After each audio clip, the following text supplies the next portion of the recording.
राजनीतिक दुश्मनी आमतौर पर आम पापड़ की तरह होती है, थोड़ी खट्टी थोड़ी मीठी। राजनेताओं के बीच में झगड़े तो होते हैं लेकिन जल्दी सुलझ जाते हैं, लेकिन कुछ झगड़े ऐसे होते हैं जो समय के साथ एक दूसरे पर राजनीतिक शब्द वाण चलाना शुरू करते हैं और एक दूसरे को बदनाम करने में किसी प्रकार की कोई कमी नहीं छोड़ते, एक दूसरे की छवि को धूमिल करने में कोई कमी नहीं छोड़ते। देवनानी को खुले इस बात की चुनौती देना चाहता हूं कि मुझे तुमने अभी तक पहचाना नहीं। धर्मेंद्र गहलोत मिटने को तैयार है किंतु तेरे सामने झुकने को तैयार नहीं है। जो तुम्हारे और मेरे बीच में लड़ाई है वो लड़ाई जारी रहेगी। अजमेर नगर निगम के पूर्व मेयर धर्मेंद्र गहलोत और अजमेर उत्तर विधायक वर्तमान राजस्थान विधानसभा अध्यक्ष प्रोफेसर वासुदेव देवनानी के बीच राजस्थान में होने वाले निगम चुनावों के बीच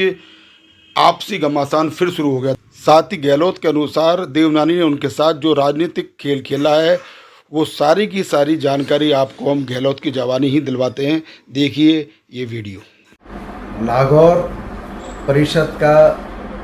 आगामी होने वाले दिनों में चुनाव के लिए प्रभारी नियुक्त किया,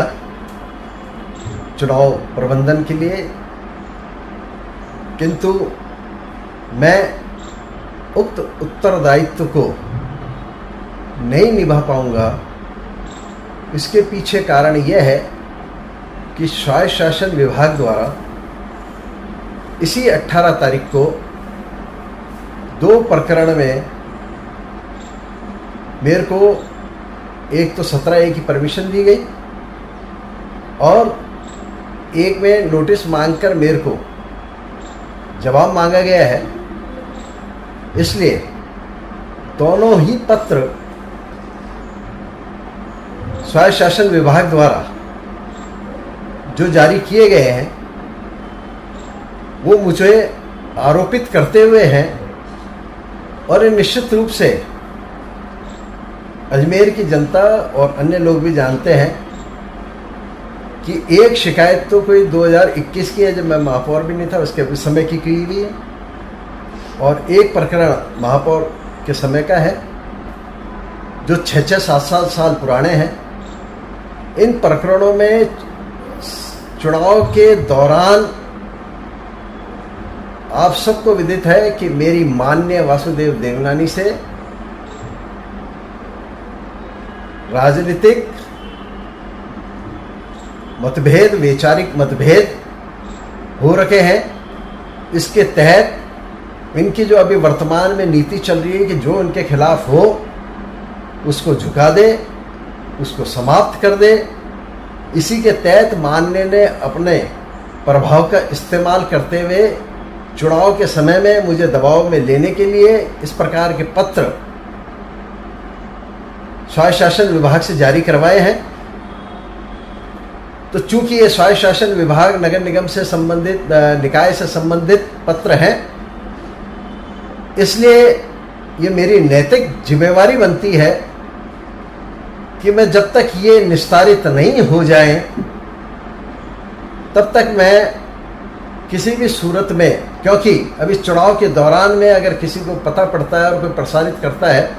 तो कांग्रेस इस प्रकार के प्रश्न उठा सकती है, तो जाने अनजाने में भारतीय जनता पार्टी कटघरे में आएगी। तो जब देवनानी की और मेरी लड़ाई है तो मैं नहीं चाहता कि हम दो की लड़ाई के बीच में भारतीय जनता पार्टी पे किसी प्रकार का प्रश्न चिन्ह बने, क्योंकि भारतीय जनता पार्टी के कारण ही मैं हूँ। किंतु इस प्रकार के जो पत्र इन्होंने जारी करवाए हैं जो मेरी छवि को धूमिल करने के लिए हैं, तो मैंने मन पर पत्थर रखते हुए कठोर इस बात का भी निर्णय ले रहा हूं कि जब तक उक्त प्रकरण निस्तारित नहीं हो जाए तो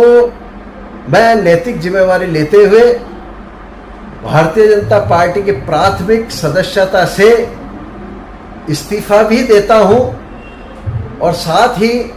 जो मुझ पे विश्वास करते हुए नागौर का दायित्व दिया गया है उससे भी मैं निवेदन करता हूं प्रदेश नेतृत्व को कि उससे मुझे मुक्त करे और देवनानी को खुले इस बात की चुनौती देना चाहता हूं कि मुझे तुमने अभी तक पहचाना नहीं अच्छी तरह से। मैं उन वीर कुमार जी का चेला हूं जो आज तक किसी के सामने नहीं झुके। धर्मेंद्र गहलोत मिटने को तैयार है किंतु तेरे सामने झुकने को तैयार नहीं है। जो तुम्हारे और मेरे बीच में लड़ाई है वो लड़ाई जारी रहेगी और मैं भारतीय जनता पार्टी से इस बात के लिए क्षमा चाहते हुए प्राथमिक सदस्यता से इस्तीफा देता हूं।